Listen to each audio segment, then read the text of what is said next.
Just the observation is that some things are more meaningful than others. It's like, okay, fine. Then what's the ultimately meaningful thing? That's a religious pursuit. I want to pursue the ultimately meaningful thing. It's like there are successive approximations to that, just as it's obvious that there are some things that are more worth pursuing than others. It's like, well, are there? Well, there better be then, because otherwise why pursue anything? If one thing isn't worth pursuing more than another, then how do you make choices between what you pursue? Well, you obviously make choices. So you rank order value. Well, what's the ultimate value? That's the religious question. Is there an ultimate value? It's like, well, who knows? But you can successively approximate it. Yeah. You know, and you say, well, what are the markers for it? Love is one. Beauty is one. Truth is one.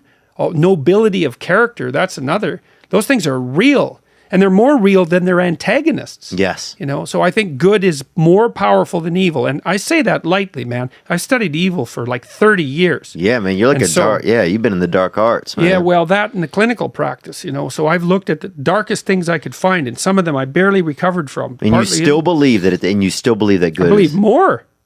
I believe more than I did before. I believe that our capacity to transcend evil is far more powerful than evil, even though evil is no bloody joke. Well, that gave us World War II. It gave us the Gulag Archipelago and the horrors of the Soviet Union and communist China and Cambodia. And it's like the horrible tortures that went along with that, the mass slaughter, the malevolence and the lies, all of that. It's like, yeah, man, that's dark. The light is brighter than the dark is dark. Wow. And that's something, man, because the dark is plenty dark. So, and this is a man, I mean, you're like the you're like Neil Armstrong of the dark moon, you know? Yeah, you've been out there. Well, it's interesting too to talk to these audiences, because when I talk with them, because I make a case. I say, look, it's no wonder that you're somewhat adrift and bitter about life. Life is really, really hard. Everyone dies. It's rough, man. And there's going to be, not only do you die, there's going to be a fair bit of catastrophe along the way. Yeah, and some of it really rough. And then it's even worse because you impose some of that on yourself because you're malevolent and stupid and you make other people's lives worse. It's like, Jesus, dismal, harsh. Despite that, there's more to you than that. You can get out of that. You can move away from it. You can fix it. Man, I love that. Yeah. That's powerful, dude. Yeah, well, that's the thing. But see, I feel that when you say that, I feel like I'm not just even listening to you. Like I'm listening to you with, I feel like there are cells in my body that are traveling to this side of my body because they want to hear that. Yes, right, absolutely. People are longing to hear that. Even though life is painful, that it's worth living. Like we're in this thing now where it's like, especially my generation, like, is this even worth it? What's the point of all this? And you make, I think and I'm not trying to smoke your salmon or whatever the term is in Canada, but it's definitely one we use. Okay, good. Yeah, dude. All right. Yeah. Or, but it's like, yeah, you make me feel that's real. I believe it. The light is stronger than the darkness. Yeah, but it's not just wishful thinking, and it surprised me. It surprised me. Okay, so if it surprised you, do you feel then that you are a conduit for this sort of thing? And I'm not saying like you're a messenger but do you, because sometimes with my comedy, man, I don't write. People are like, you're so funny. I'm just a thing. Yeah. I'm a person. Yes, I have some game plan. But sometimes I just feel like I'm just a conduit. Like these aren't my ideas that I come up with, but you've done a ton of research. And so do you feel like...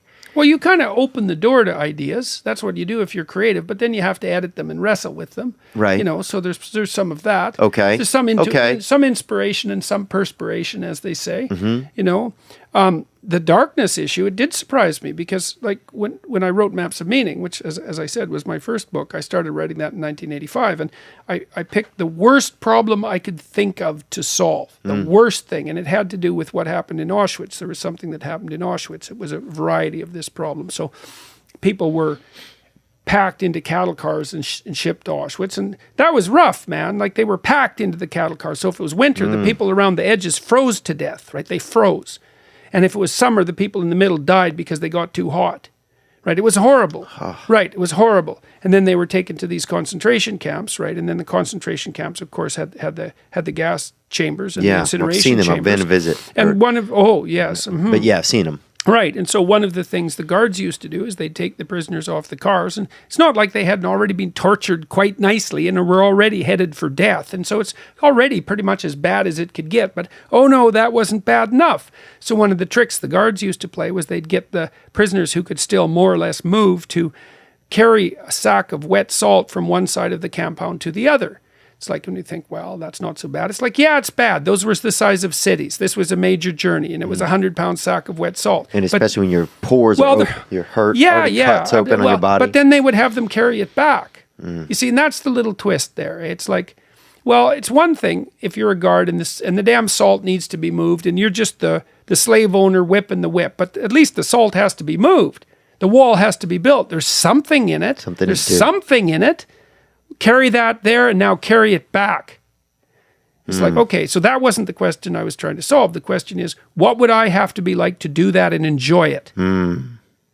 Right, because there were people who did that, and they were people, and they enjoyed it. And there were a lot of them. Right, and there were a lot of them, yes, and they weren't so different from you than you think. Wow. So that's the thing that I was trying to figure out. I was like, what the hell's at the bottom of that? Well, that was the darkest places I could find to look. There's this story. This is a story of King Arthur and the Knights of the Round Table. So they're off to look for the Holy Grail, which is the container of the redeeming substance. So it's value itself. It's the ultimate value.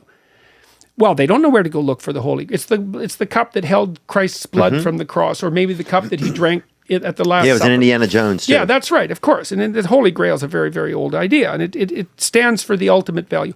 Where do you go to look for the ultimate value? Well, the answer in the story of King Arthur and the Holy Grail is all the knights are around a round table because they're all equal. They all decide to go off and look for the round table.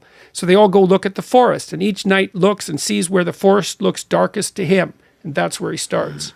It's like, yes, that's wisdom. And I learned that also from Carl Jung. He derived a dictum from alchemy.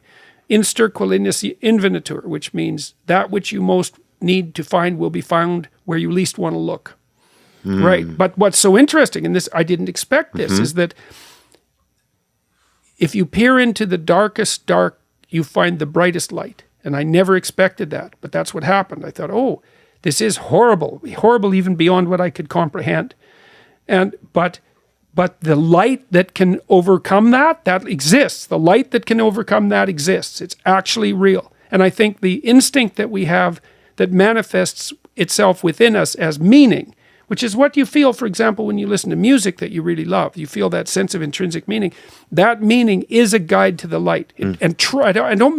I mean metaphorically. Right. I mean religiously, but I also mean biologically. Right. I mean in reality. That sense of meaning is the guide to the light that overcomes the darkness. And the darkness is dark. It's really dark. But that means the light has to be that much brighter. And it is. I really believe that.